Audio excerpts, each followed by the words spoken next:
Graça e paz, amém?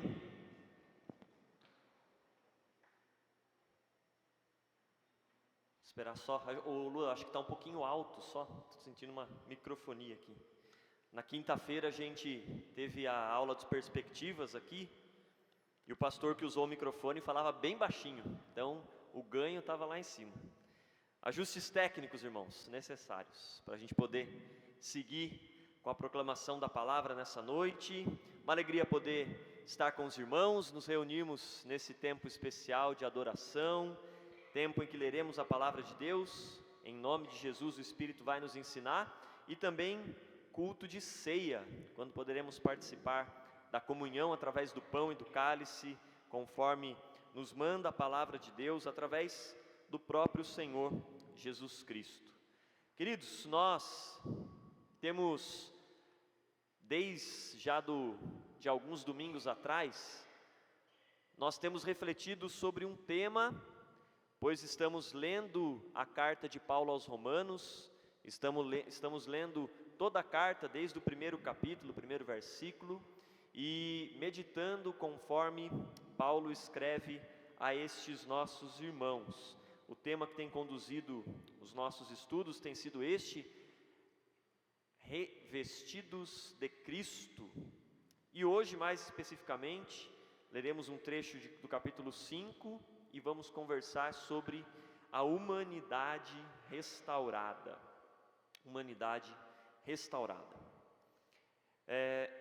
Nós chegamos até esse capítulo e até aqui nós vimos como Paulo trata temas importantes do capítulo 1 até o capítulo 4, a primeira parte do capítulo 5, e agora neste trecho que nós leremos, a partir do versículo 12, ele vai relacionar esses temas. Que temas são esses?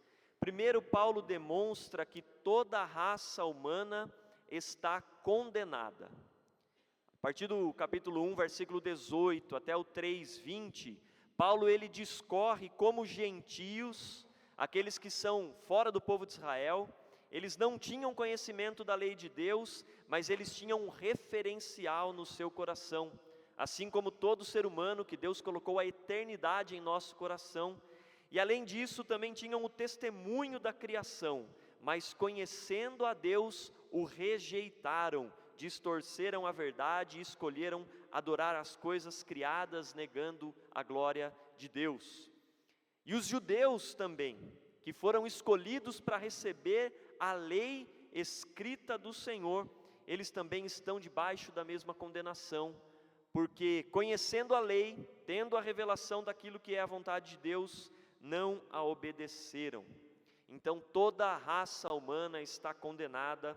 Paulo trata isso nos primeiros capítulos, e Paulo também fala que através de Jesus Cristo, Deus promove a justificação desses condenados. Jesus Cristo é o meio pelo qual Deus justifica, tanto gentios quanto judeus desobedientes e que não glorificaram ao Senhor.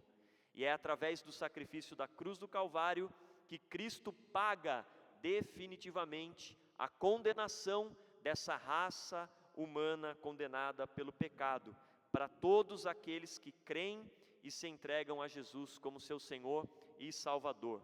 Essa justificação ela é eficaz, ela é perfeita, ela é repleta de benefícios, como nós vimos também no domingo passado com o Jackson. E hoje nós vamos ver então como Paulo relaciona essas duas coisas a partir do versículo 5, do capítulo 5, versículos 12 a 19. Eu vou ler esse trecho aqui, ele não está ali, vou pedir para os irmãos que quiserem, puderem, abram suas Bíblias em Romanos 5, de 12 a 19. Nós vamos ler esse trecho inteiro, mas depois nós vamos nos concentrar no 12 a 14. Mas leiamos agora Romanos 5, do 12 ao 19. A palavra de Deus, ela diz assim: portanto, assim como por um só homem entrou o pecado no mundo, e pelo pecado a morte, assim também a morte passou para todos os homens, porque todos pecaram. porque até o regime da lei havia pecado no mundo, mas o pecado não era levado em conta quando não há lei. Entretanto, reinou a morte desde Adão até Moisés, mesmo sobre aqueles que não pecaram à semelhança da transgressão de Adão, o qual prefigurava aquele que haveria de vir. Todavia, não é assim o dom gratuito como a ofensa, porque se pela ofensa de um só morreram muitos, muito mais a graça de Deus e o dom pela graça de um só homem, Jesus Cristo, foram abundantes sobre muitos. O dom, entretanto, não é como no caso em que um somente pecou, porque o julgamento derivou de uma só ofensa para a condenação, mas a graça transcorre de muitas ofensas para a justificação. Se pela ofensa de um e por meio de um só reinou a morte, muito mais os que recebem a abundância da graça e o dom da justiça reinarão em vida por meio de um só, a saber, Jesus Cristo. Pois assim como por uma só ofensa veio o juízo sobre todos os homens para condenação, assim também por um só ato de justiça veio a graça sobre todos os homens para a justificação que dá vida. Portanto, como pela desobediência de um só homem muitos se tornaram pecadores, assim também por meio da obediência de um só homem muitos se tornarão justos. Não tem o texto, pode voltar lá no outro slide. A partir desse texto que nós lemos, Romanos 5, do 12 ao 19, Paulo ele estabelece uma... Vou precisar ir do slide agora, pessoal. Aí, chegamos. A partir desse capítulo, esse trecho que nós lemos, Paulo estabelece um contraste. Nós percebemos aqui, entre a pessoa de Adão, que é o primeiro homem, o primeiro ser humano criado por Deus, e a pessoa de Cristo. Esse contraste, ele está relacionando com o que Paulo já ensinou no início da sua carta até o capítulo 5, que nós também já estudamos e já lemos. Adão, ele é o responsável pela condenação da raça humana. Todo o cenário descrito em Romanos 1, 18 até 3, 20. E Cristo, ele é o responsável pela redenção e salvação daqueles que foram reconciliados com Deus, como está a partir do capítulo 3, versículo 21, até o trecho que nós estamos lendo. Adão, ele representa a humanidade caída e condenada, da qual todos nós fazemos parte. E Cristo representa uma nova humanidade que Deus está recriando a partir dessa velha humanidade caída e condenada. E esse contraste que Paulo faz, ele também serve para que nós possamos comparar as consequências da obra de Adão, da obra de Jesus Cristo. Abraão desobedeceu a Deus e o resultado lançou toda a raça humana na morte. Jesus Cristo obedeceu. Jesus Cristo se submeteu à vontade de Deus e o resultado é que todos aqueles que nele creem herdam a sua vida. A desobediência de Adão fez com que todos nós nos tornássemos pecadores e a obra de Cristo nos justificou. E o contraste entre essas duas figuras históricas que Paulo está traçando aqui é o enredo da relação que Paulo quer estabelecer para ensinar a igreja de Jesus Cristo. Em certo sentido, Paulo diz que que Adão, ele é a sombra, ele prefigura a Jesus Cristo. No entanto, nesse mesmo sentido, ambos, eles são a origem de uma criação, a origem de uma raça. Adão é o primeiro homem de uma humanidade condenada, Jesus o primeiro homem de uma humanidade restaurada por Deus. Ambos, portanto, são a origem de dois grupos de seres humanos. Quem está em Cristo é nova criatura, justificada pelo seu sacrifício, redimida e salva por Deus e para Deus. Quem está em Adão é a humanidade caída, condenada, que, como nós lemos, é merecedora da ira de Deus. E aqui nós precisamos olhar pela perspectiva de Deus. Quando Deus olha a cada um de nós, Ele nos vê em Cristo ou Ele nos vê em Adão. Só existem essas duas opções, não existe outro caminho. Aqui entre nós só existem essas duas opções. Em qualquer lugar que nós nos encontrarmos com alguém, só existem duas opções a quem essas pessoas e nós pertencemos, ou a geração de Adão, ou a geração de Jesus Cristo. E ao trabalhar essa relação, a Bíblia nos ensina algo muito fantástico sobre o plano de Deus, o plano de redenção da humanidade. O que nós vemos aqui é que Deus, Ele resolve o problema do pecado da humanidade da mesma forma que o problema começou. Olha que coisa maravilhosa como Deus age.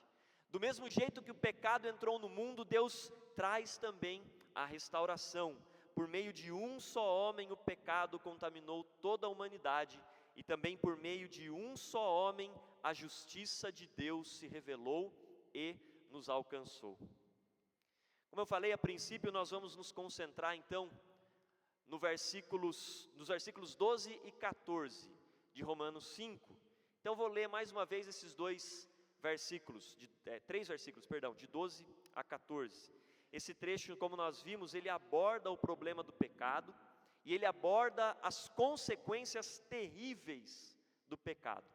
Nessa oportunidade nós vamos nos concentrar então sobre isso, para então no domingo que vem olharmos a contrapartida que é a obra de Jesus. O texto fala assim, repetindo mais uma vez: portanto, assim como por um só homem entrou o pecado no mundo, e pelo pecado veio a morte, assim também a morte passou a toda a humanidade, porque todos pecaram.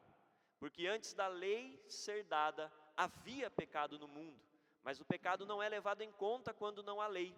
No entanto, a morte reinou desde Adão até Moisés, mesmo sobre aqueles que não pecaram, à semelhança da transgressão de Adão, o qual prefigurava aquele que havia de vir. A interpretação desse texto, nós podemos olhar que ele começa com essa expressão portanto. E essa expressão ela faz ligação com o que Paulo já estava tratando nos versos anteriores.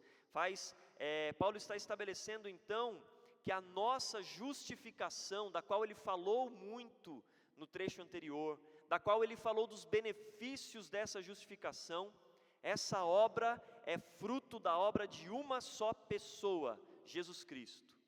E agora no versículo 12 ele desenvolve o porquê. Por que que Deus fez dessa forma? Por que que a justificação precisa ser a partir de um só homem? E como nós vimos, é porque Deus está resolvendo o problema do pecado da mesma forma que esse problema começou. Mas agora, esse homem é o Adão perfeito, é aquele que obedece plenamente à vontade de Deus, como o primeiro Adão não havia feito. Então, nesse trecho, nesses 3 versículos, vamos ver alguns pontos sobre a doutrina do pecado original. A doutrina do pecado original de Adão, que é a doutrina do pecado original de cada um de nós, e também os seus efeitos na humanidade. O primeiro ponto que Paulo trata é justamente esse: por um só homem entrou o pecado no mundo. Paulo ele está se referindo a um fato histórico no livro de Gênesis, o capítulo 3, que relata a queda do homem. A humanidade foi criada à imagem e semelhança de Deus, como nós sabemos. Eva e Adão foram colocados no jardim e Deus ali estabeleceu com eles uma relação, um Deus pessoal, um Deus próximo, e essa relação ela era baseada na obediência. Contudo, a mulher e em seguida o homem foram enganados pela serpente. Satanás que os fez questionar a verdade de Deus. O pecado original tem a ver com questionar a verdade de Deus. Vocês lembram que lá em Romanos 1:25, Paulo havia falado que o grande problema da humanidade é porque eles perverteram, trocaram a verdade do Deus pelas suas próprias convicções, pela mentira. E quando Paulo interpreta essa passagem de Adão e Eva no Gênesis, ele enfatiza que foi através de um só homem, de uma só pessoa que o pecado entrou no mundo, e ele se refere a Adão.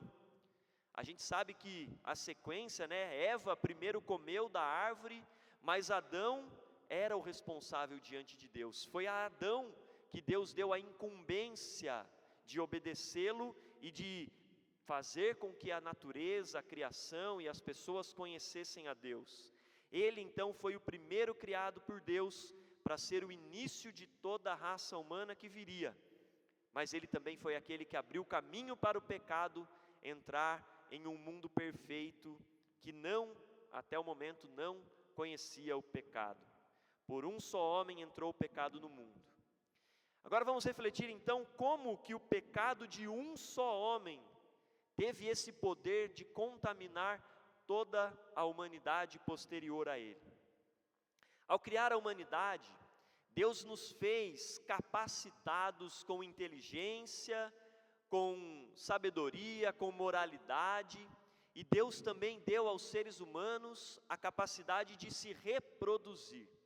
E imediatamente Deus deu um propósito para essa capacidade. Deus diz a eles: encham a terra, sejam férteis, multipliquem-se, encham a terra que eu criei.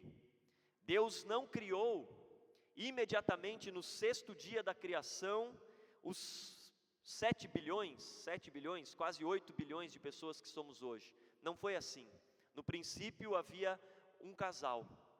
Hoje nós nos multiplicamos, porque Deus compartilhou conosco, com o ser humano, a capacidade de criar, ou cocriar, procriar. Nós somos com Deus responsáveis por encher a terra. E isso significa que toda a humanidade estava em Adão e Eva. Mesmo que nós não tivéssemos nascido, e certamente não, mas nós estávamos lá. Nós éramos representados por Adão. Ele é o nosso representante na criação. A responsabilidade dele é a nossa responsabilidade. O relacionamento que Deus o criou para ter é o nosso relacionamento que Deus nos criou para ter. Mas também o pecado de Adão é o nosso pecado. Foi assim que Deus criou a humanidade, a partir de um casal. Vejam a diferença, por exemplo, dos anjos. Diferentemente deles, a humanidade tem a capacidade de se reproduzir. Os anjos, eles foram criados em um número limitado. Eles não têm essa capacidade de se reproduzir, ou seja, a quantidade de anjos que existem hoje é exatamente a mesma quantidade que existia no momento em que Deus os criou. Mas com a humanidade não.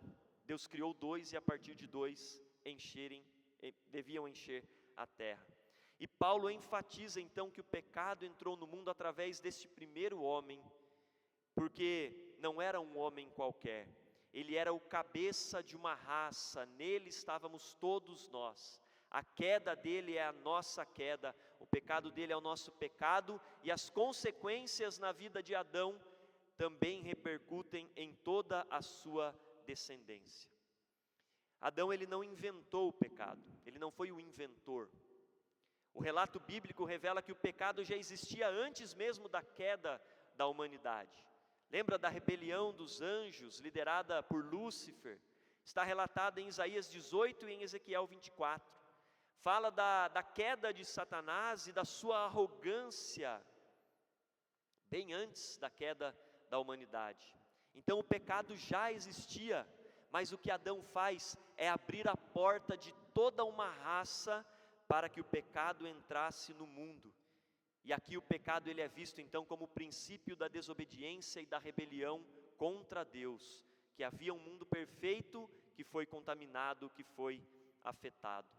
Quando nós chegarmos lá no capítulo 8 de Romanos, nós veremos que não foi só a humanidade, não foi só a raça humana, mas todo mundo foi afetado, porque a Bíblia diz que toda a natureza, toda a criação geme, aguardando a revelação daqueles que são os filhos de Deus, que toda a natureza, toda a criação está aprisionada em uma condição que foi imposta sobre ela como punição de Deus pelo pecado de Adão. Todo o universo caminha para um colapso. ele está perdendo o seu equilíbrio natural, está perdendo a sua força. Tudo que a ciência consegue descobrir a respeito das leis que regem o universo demonstram que está caminhando para uma deterioração. Por causa do pecado de um só homem, todo o mundo, todo o cosmo foi afetado. Pelo pecado de um só homem, o pecado entrou na nossa raça. E o segundo ponto é que pelo pecado veio também a morte. Ao entrar no mundo, o pecado trouxe consigo a morte. Vocês conhecem a história do cavalo de Troia? Quando os gregos queriam invadir Troia, e aí eles deram um presente de grego, né? Deram um presente, um cavalo gigante, e aí Troia recebeu aquele presente e colocou o portão adentro. Pense na imagem do cavalo de Troia.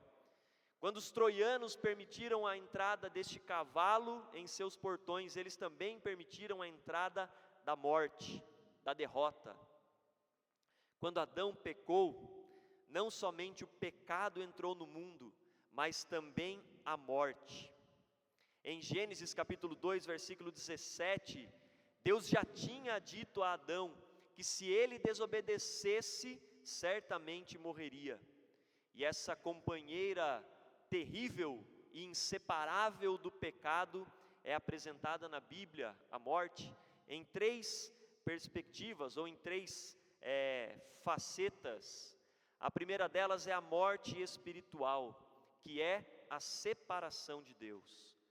Vejam, antes do pecado, Gênesis 1 e 2, Deus caminhava no jardim no final da tarde, conversando com Adão e Eva, e isso acontecia dia após dia, um relacionamento perfeito, Deus e os seus seres criados juntos. Mas após o pecado, o que acontece? Adão e Eva, eles caminham na direção oposta, fogem, se escondem de Deus. Em 1 Coríntios, no capítulo 2, Paulo escreve que o homem no seu estado natural, ele não entende as coisas de Deus, porque as coisas de Deus se compreendem espiritualmente. Morte espiritual, fruto do pecado. Ou seja, o homem perdeu o discernimento espiritual quando o pecado o separou de Deus. Isso é a morte espiritual. E um outro aspecto da morte é a morte física, a separação da alma do corpo. Já não bastasse a separação de Deus, o pecado traz consigo a separação da nossa alma e do nosso corpo. No princípio, Deus não criou para que isso acontecesse. E a Bíblia diz que o corpo volta ao pó, como Deus disse que haveria de acontecer, e a alma vai à presença de Deus para o julgamento imediato. Para a vida daqueles que estão em Cristo, para a condenação eterna para aqueles que ainda estão em Adão. E um terceiro aspecto da morte, como consequência do pecado, a morte eterna, separação eterna de Deus, de tudo o que é bom. Se hoje em dia, a Bíblia diz que até os maus recebem a graça comum de Deus, porque o sol nasce para bons e maus, para justos e injustos, a chuva vem para justos e injustos, mas a morte eterna é a ausência completa de Deus para todo o sempre, é o sofrimento ininterrupto. Isso é fruto do pecado original que afetou toda a humanidade. O pecado traz consigo a morte, e a morte é a separação espiritual de Deus, é a separação do nosso corpo e da nossa alma, e por fim, é a separação eterna de Deus. Pelo pecado de Adão, o nosso representante, a morte entrou. E conforme o texto continua, a morte passou para toda a humanidade. E se existe uma certeza que permeia todas as culturas e filosofias e religiões, pelo menos as que eu conheço, se existe uma certeza entre todas elas, é a morte. Para nós, a morte ela também é uma evidência da veracidade daquilo que aconteceu no Gênesis. A prova de que todos pecaram em Adão, e Paulo fala sobre isso, é que a morte reinou sobre a humanidade. Todos também morreram. No versículo 14, Paulo explica que o pecado já estava no mundo antes mesmo da lei ser dada através de Moisés. Isso, mesmo antes da condenação da lei, o ser humano já experimentava a morte, porque ela é consequência do pecado. A morte reinou desde Adão até Moisés, Paulo escreve. Mesmo antes de sabermos a vontade de Deus escrita, a morte já reinava sobre a humanidade. Poderia então haver um questionamento, como Paulo escreve, dizendo: ora, se não há lei, então não existe transgressão, não existe o pecado. Se não há nada dizendo o que é certo e o que é errado, então como que eu vou dizer que eu posso ser julgado e condenado? Mas a resposta de Paulo já foi dada no primeiro capítulo de Romanos, quando ele diz que o homem nunca esteve sem lei. Até os pagãos sabem o que é bom e o que é mal, fazem o que é certo e rejeitam o que é errado. Porque Deus colocou no coração do homem um anseio, um desejo pela eternidade, como Salomão escreve em Eclesiastes capítulo 3, a norma moral de Deus está gravada no coração do homem, e quando fazem coisas certas e erradas, eles sabem o que estão fazendo, mostram consciência, e essa consciência vem do próprio Deus. De onde vem o conceito de tribos distantes, isoladas umas das outras, mas que têm algo em comum? Vem daquilo que Deus fez, a sua imagem e semelhança em nós. O que a lei em Moisés faz, portanto, é uma acusação formal contra o pecado.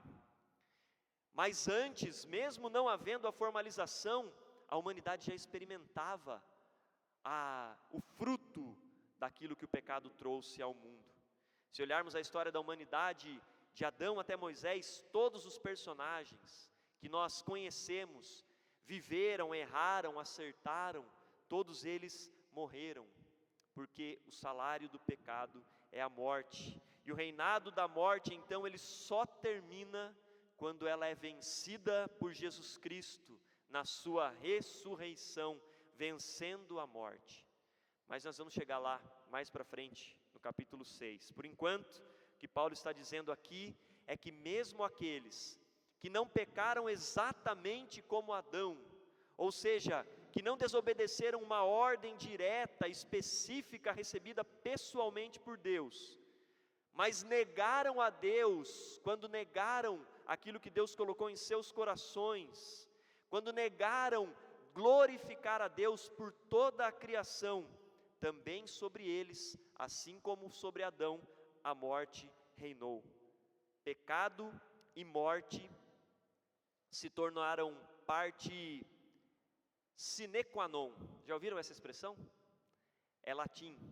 Se tornaram parte integrante do que é a humanidade, parte inseparável da humanidade. A partir de Adão, pecado e morte fazem parte da raça humana. O problema do pecado, por isso, irmãos, não pode ser minimizado. O problema do pecado não pode ser diminuído, não pode ser negociado. O problema do pecado é grave, é gravíssimo. Seres humanos que ainda não foram justificados em Cristo, mesmo que pareçam felizes, mesmo que pareçam realizados, ainda estão na geração de Adão, ainda estão sob a ira de Deus e vivendo as terríveis consequências da natureza caída, ainda são vistos por Deus em Adão e não em Cristo. Não podemos minimizar as consequências e o efeito do pecado na nossa vida e na vida de toda a humanidade. Para concluirmos, como Paulo chega no versículo 14, ele escreve que Adão, ele prefigurava aquilo que havia de vir, aquele que havia de vir. Ou seja, em certo sentido, Adão aqui, ele era um tipo de Cristo. E isso significa que ele era um modelo um exemplo de alguma coisa que aponta para uma realidade definitiva. Adão, ele é uma sombra, ele é um símbolo daquilo que Deus haveria de fazer, uma referência sobre como Deus agirá na humanidade. Em Adão nós já vemos traços da misericórdia de Deus, porque mesmo aquele por quem o pecado entrou no mundo e contaminou toda a raça humana, toda a criação, mesmo nele, Deus usa como um símbolo, como uma imagem, para prefigurar aquele que haveria de vir, a Jesus Cristo, aquele que haveria de fazer exatamente o que Deus queria, como Adão não foi capaz de fazer. Através dele, Deus revela a sua misericórdia e o seu plano de redenção para todos nós que cremos em Jesus Cristo como Senhor e Salvador. Mesmo no pecado original, Deus revela sua compaixão e misericórdia. Deus não nos abandonou, mesmo nós sendo miseravelmente culpados, condenados pela sua santa justiça. Deus não nos deixou nessa situação. E aqui nós podemos pensar então sobre algumas lições que dá para a gente extrair daquilo que Paulo está tratando aqui. Nossa, vocês estão apertando aí ou eu que estou apertando aqui? Só um minuto, irmãos. Senão revela, estraga a surpresa lá, né? Primeira lição que nós podemos observar aqui. Paulo, ele se refere a Adão. Ajuda aí, pessoal. Aí. Paulo, ele se refere a Adão como uma figura histórica. Adão, na mente, na teologia, naquilo que Paulo está ensinando, ele é tão histórico quanto Jesus. Paulo se refere a Adão como uma figura histórica, alguém que um dia, se Deus permitir, pela sua graça, na eternidade nós poderemos nos encontrar pessoalmente com ele. E tem gente que fala assim, que vai brigar com Adão, vai falar, por que você fez isso? Não esquenta a cabeça, nós estaremos lá com mente transformada e coração transformado, completamente renovados em Cristo. Mas, conforme Paulo salienta, Adão era uma figura histórica, alguém que viveu. Por que é importante afirmar isso? Fatalmente nós vamos nos deparar com uma deturpação da verdade bíblica. Fatalmente nós vamos ver em conversas, seja na faculdade, seja em ambientes acadêmicos, seja mesmo dentro de algumas igrejas, ideias que vão dizer que o relato bíblico de Gênesis e o próprio relato do Adão histórico são metáforas, é uma analogia criada por Moisés para contar algo que ele talvez não tivesse palavras para expressar. Uma leitura dessa vai dizer que a primeira parte da Bíblia, esses 3 primeiros capítulos, Gênesis 1 a 3, foram baseados em mitos e lendas de outros povos mais antigos. Dessa forma, sua leitura deve ser reinterpretada. Aquilo que Gênesis está escrito, você tem que olhar de um outro jeito. Mas veja o grande problema dessa interpretação, segundo o texto que nós acabamos de ler. Se não existiu uma pessoa chamada Adão, e se essa pessoa não desobedeceu a Deus, contaminando toda a humanidade, então nós ficamos sem uma resposta para o problema do pecado. Por que existe o pecado? Se não existe uma origem para ele, lá relatada em Gênesis. Ficamos sem explicação para a ira de Deus contra toda impiedade e perversão. Ficamos sem explicação para o juízo de Deus sobre uma humanidade caída. E o pior, se não existiu um pecado original, não há necessidade de um sacrifício definitivo, que cubra aquilo que foi feito inicialmente. Por que Cristo precisou nascer e viver como um de nós? Seria um sacrifício inútil. A veracidade histórica de Adão, a veracidade histórica dos 3 primeiros livros de Gênesis é um ponto fundamental, não só para a história da criação, mas para o plano da redenção em Jesus Cristo. Porque se Adão não era uma figura histórica, essa comparação que Paulo faz não tem o menor sentido. Ou Adão não era uma figura histórica e Jesus também não era. Os dois eram mitos. Mas para a teologia de Paulo, Adão e Jesus foram personagens que tiveram a sua função e cumpriram aquilo que é o propósito de Deus.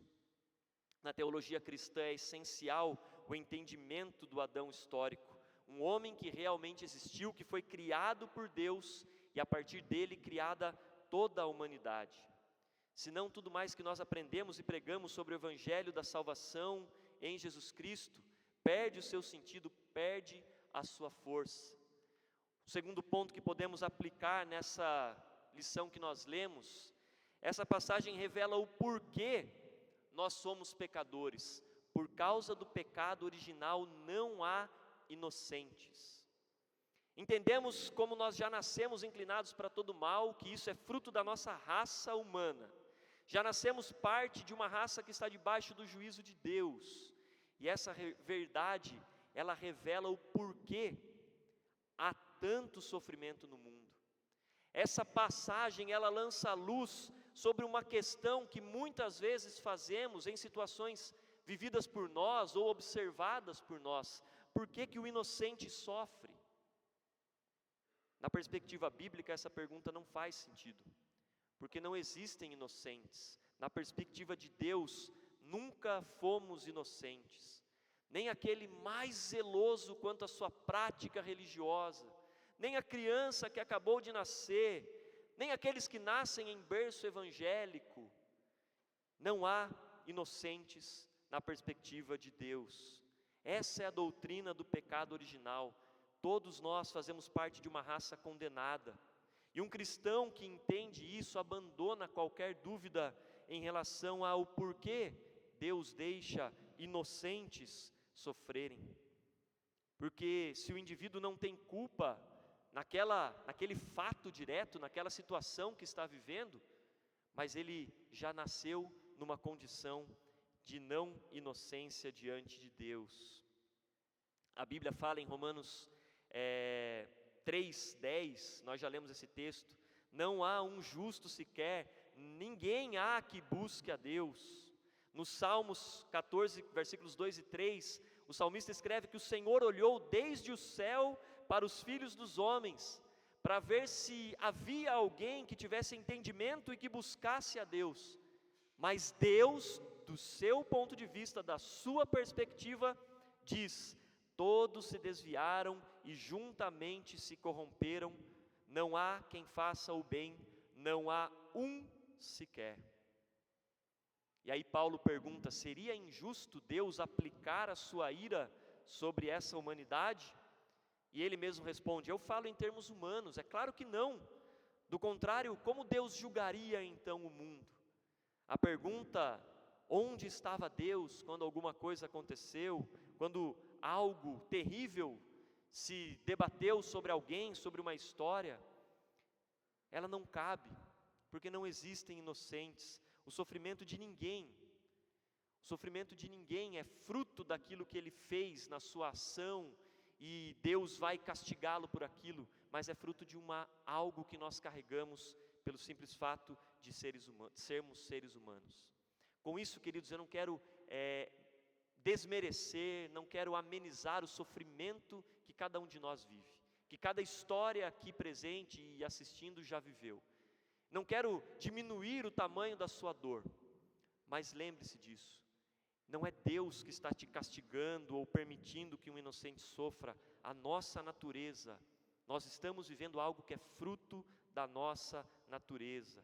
Precisamos ter uma compreensão correta sobre o pecado original. Ainda que Paulo esteja atribuindo a Adão toda a responsabilidade pela entrada no pecado do mundo, em nenhum momento as Escrituras como um todo eximem de nós a culpa pelas nossas iniquidades. Ninguém pode usar o argumento: eu já nasci nessa condição, então eu sou pecador mesmo, e é assim que é, e deixa a vida seguir o seu fluxo. De fato, não existe nada que nós possamos fazer para nos tirar dessa situação, mas o que a doutrina do pecado nos ensina é que nós somos tão culpados quanto Adão. Tão culpados quanto Adão. Mas a doutrina continua, a história bíblica continua. Se somos tão culpados quanto Adão, aqueles que estão em Cristo são tão justos quanto o nosso Senhor e Salvador Jesus Cristo. Porque a Bíblia diz que Deus nos reveste com a justiça de Deus. E a partir do momento que as nossas vidas são entregues, quando nós reconhecemos a nossa incapacidade pela nossa própria natureza, Deus nos reveste com a justiça de Cristo. E Ele não olha mais para cada um de nós na nossa natureza caída, mas numa natureza recriada. Porque Jesus é o Adão que deu certo. Jesus é o Adão de uma humanidade restaurada, da qual nós, em Cristo, pela fé, fazemos parte. E o convite que a palavra de Deus faz para nós nessa noite é olhar para a nossa realidade da perspectiva de Deus, é olhar para o mundo à nossa volta da perspectiva de Deus e cada vez mais nos revestirmos de Cristo e buscarmos que Cristo também possa ser reconhecido pelas pessoas, para que elas também sejam revestidas de Cristo. Assim como Adão, lá no início, recebeu de Deus a ordem de multiplicar e encher a terra junto com Eva. Assim como Adão, nós temos um papel, nós temos um chamado de encher a terra. Não apenas nos multiplicando e tendo filhos e gerando próximas gerações, mas a palavra de Deus, para aqueles que são justificados em Cristo, nos chama a encher a terra com a sua glória. O propósito de Deus em Adão para toda a humanidade continua em nós, mas esse propósito ele foi corrigido ou foi restaurado em Jesus Cristo. Adão tinha o compromisso de espalhar pessoas por toda a humanidade, por todo o mundo. E assim Deus encheria a terra com a sua glória. Mas Adão falhou, por causa dele, todos nós falhamos. Cristo veio para fazer aquilo que nem Adão, nem nós pudemos fazer, satisfazer a justiça de Deus. E Cristo veio para nos dar um novo propósito, encher a terra com a glória de Deus, através do testemunho daqueles que foram revestidos por Cristo. Porque nele, o reinado da morte ao qual Paulo se refere, o reinado da morte foi submergido. Ó morte, onde está a tua vitória? Onde está o teu aguilhão? A morte foi vencida pela vida e nós somos fruto disso. Não somos mais fruto de uma natureza caída e nós precisamos nos lembrar disso. Revestidos em Cristo, nós somos capazes de cumprir o propósito da criação, encher a terra com a sua glória, pelo nosso testemunho, pelas nossas palavras, sabendo que ainda há muitas pessoas que precisam conhecer essa história, que precisam se render a Cristo. Revestidos de Cristo, nós podemos fazer aquilo que Adão não fez, porque quando Deus olha para nós, Ele já não vê mais o pecado, mas Ele vê a justiça saciada em Jesus Cristo, porque Ele selou a paz entre nós e Deus, e Ele mesmo nos levou à presença do nosso Deus. Vamos ficar em pé? Nós vamos cantar neste momento, adorar ao Senhor da nossa salvação. Logo depois, nós vamos orar também, nos preparando para o momento de ceia. Enquanto nós cantamos, os presbíteros que estiverem presentes, podem tomar